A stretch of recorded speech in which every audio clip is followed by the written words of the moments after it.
go bees.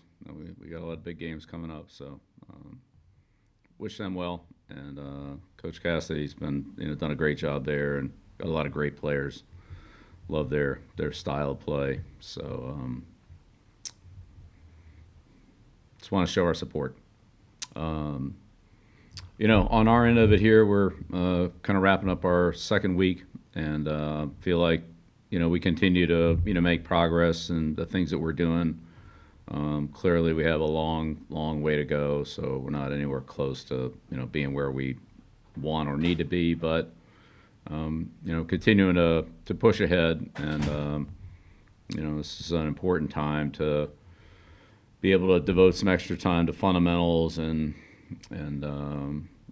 understanding the big picture of the teaching, not just one individual assignment, but kind of how the play fits together, and what adjustments do we need to make on certain plays based on what's happening to us, and exposing everyone to things in the kicking game to give us quality of play, but also depth there that ultimately we know we'll need. So that's kind of where we're at here. Just keep trying to stack days on top of each other here going forward, and then be ready to go in training camp. We'll open up the questions. We'll take Mike Reese, followed by Ben Volen. Thanks, Stacy. Bill, how are you today? Good, Mike. Good. I like the hat.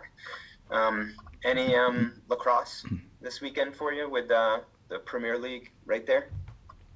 Yeah, it's been been interesting to to see some of the guys, and they've all been around all week. With all the teams are practicing and so forth. So yeah, getting a lot of lacrosse here, getting a good fix on it for several days. So excited for Paul and the start of the PLL, and I'm sure they'll have another great season, and looks like he's really got that rolling, which is just great for the sport and great for all the people involved in it, and I'm sure the fans will love it. I'm sure we'll have a good crowd this weekend.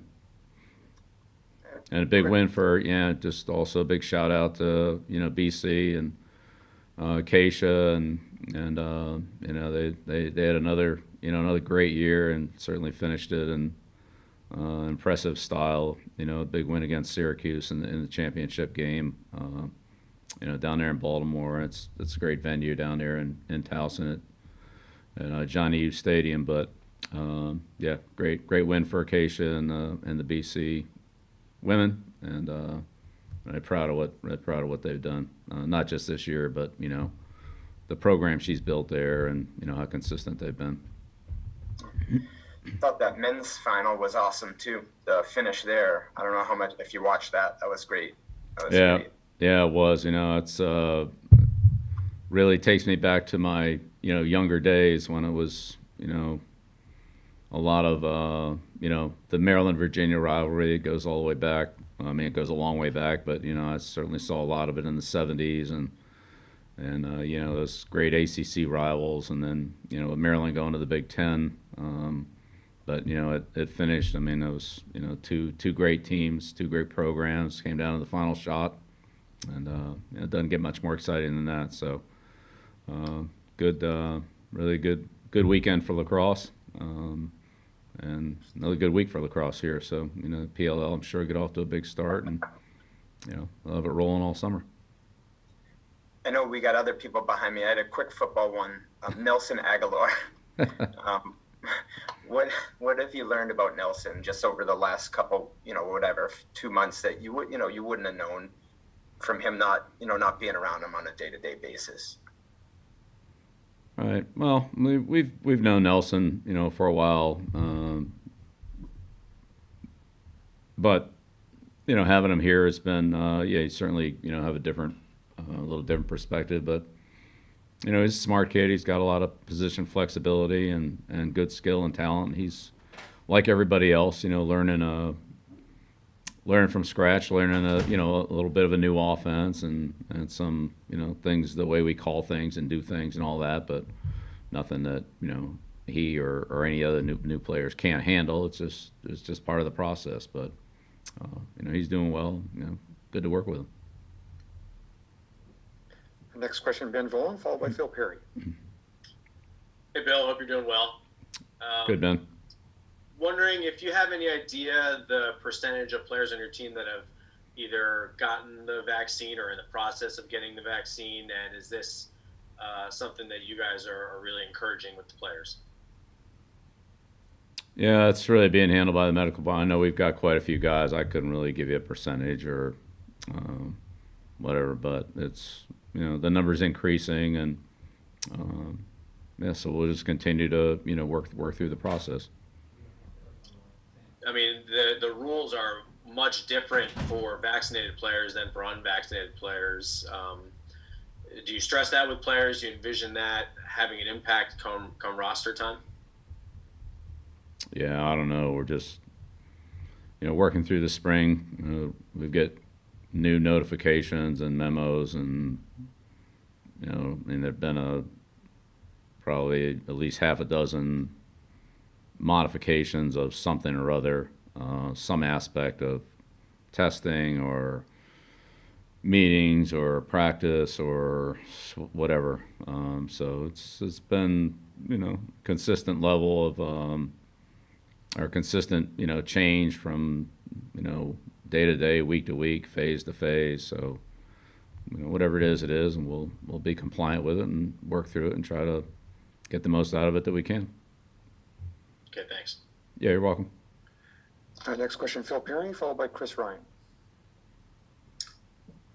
Hey, Bill. I guess one of the themes of this call will be talking about sports that are not football, but I wanted to ask you about Brad Stevens because I know you have a pretty good relationship with him, and he's obviously changing jobs, and you're a good person to ask in terms of, having Brad's situation is going to be a little bit different, but obviously you know what it is to be a coach, you know what it is to be a front office person.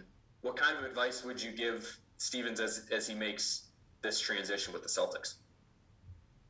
Yeah, I mean, I have a ton of respect for Brad. He's a good friend and a great person. I think he's certainly added a lot to the Celtics and sports in Boston, and personally as a friend, he's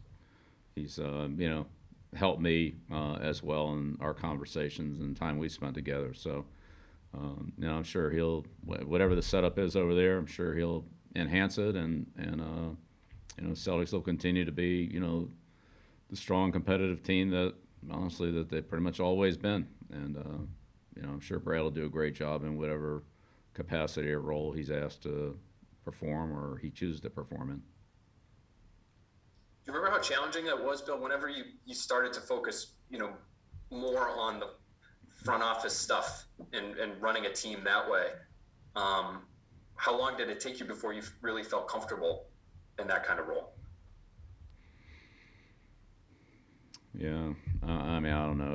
When you're part of a sport like Brad is, or like I've been, many others are, there's a lot of lines that run together there. So, I mean, you can't be the head coach and not be aware of contracts and acquisitions and things like that. And so, I don't know. Again, I don't know exactly how they're set up, and each situation's a little bit different. But I mean, Brad has enough experience in basketball and with the Celtics and in the National Basketball Association to, I'm sure, handle all the things that he'll need to be handled. Thanks, Bill. Next question, Chris Ryan, followed by Bob Sosa. Hey, Bill, how are you? Good, Chris. Wanted to ask you a little bit about, you were talking relationships with Brad Stevens, obviously, and also your respect for Bruce Cassidy. How much do you gain in your interactions with coaches in other sports, and what are you looking for, in some of those conversations? And are there particular guys that you have taken things from in other sports that have been advantageous in your growth?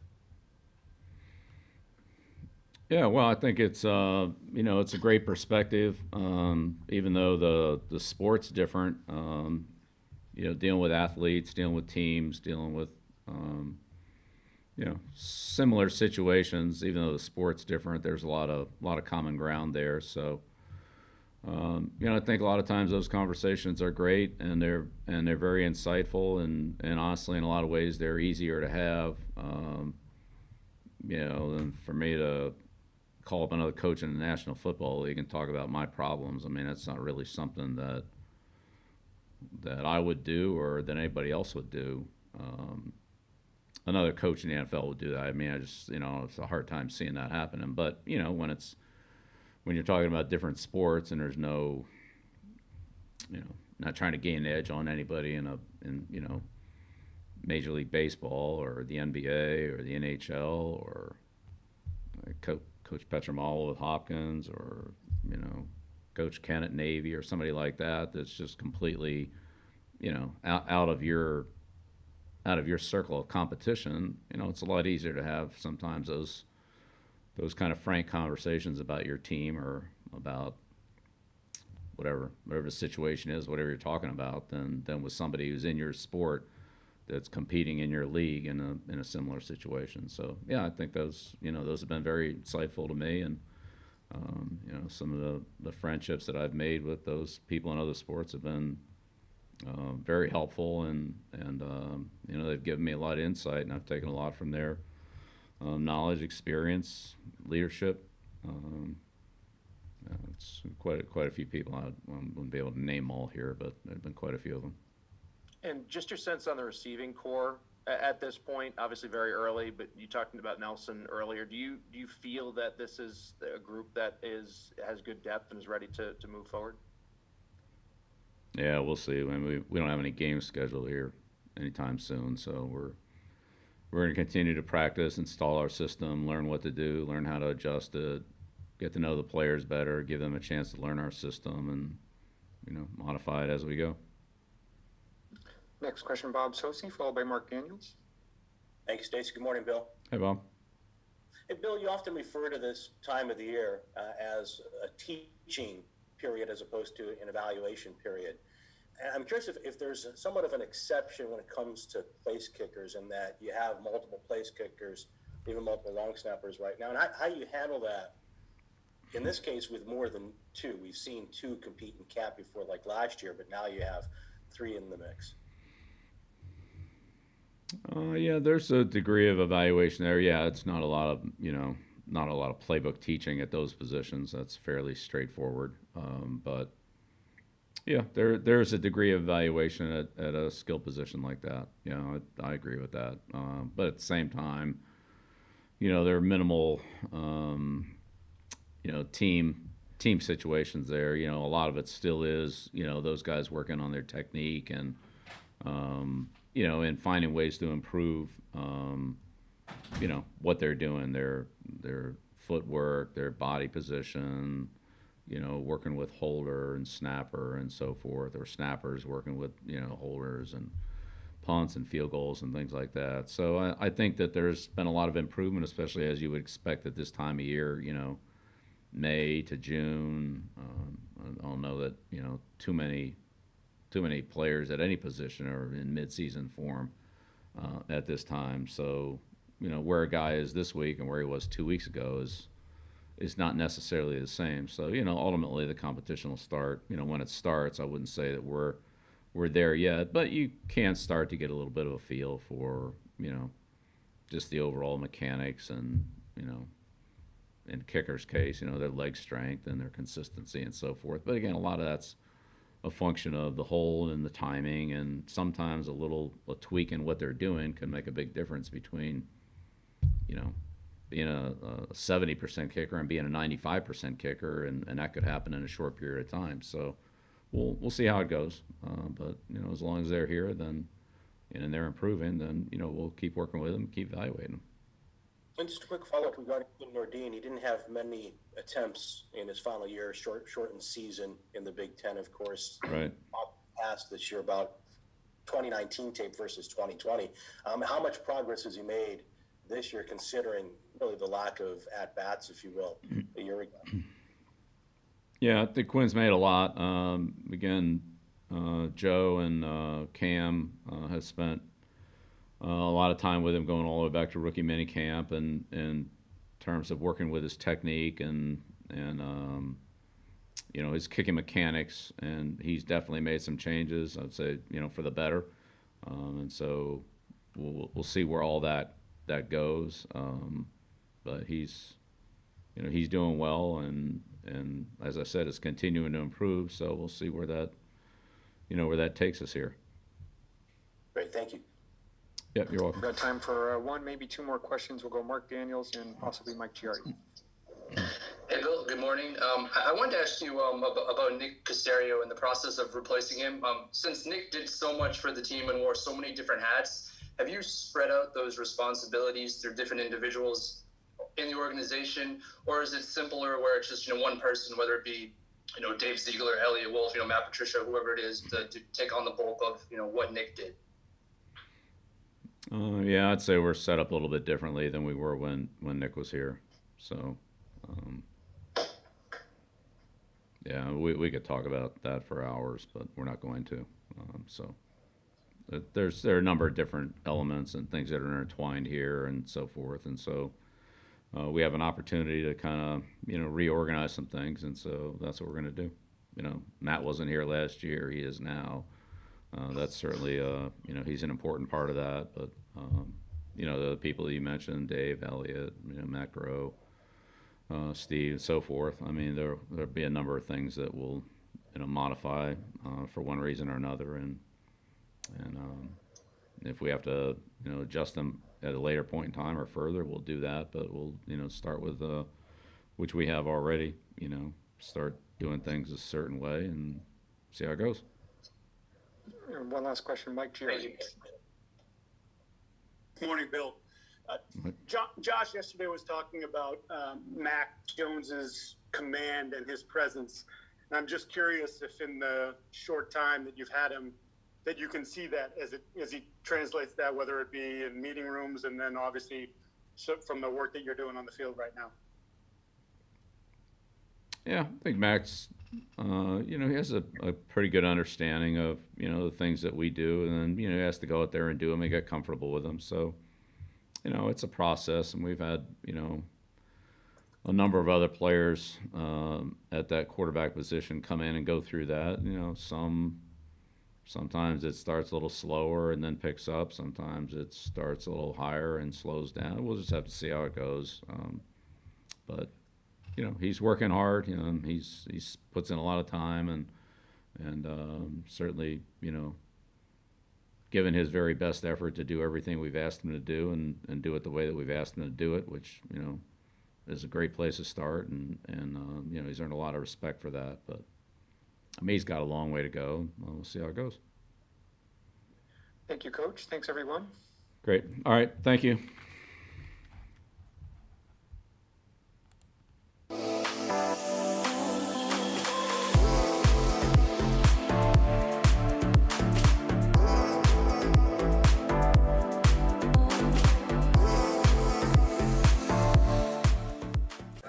Bud Light Seltzer start making lemonade? Probably when 2020 handed us all those lemons.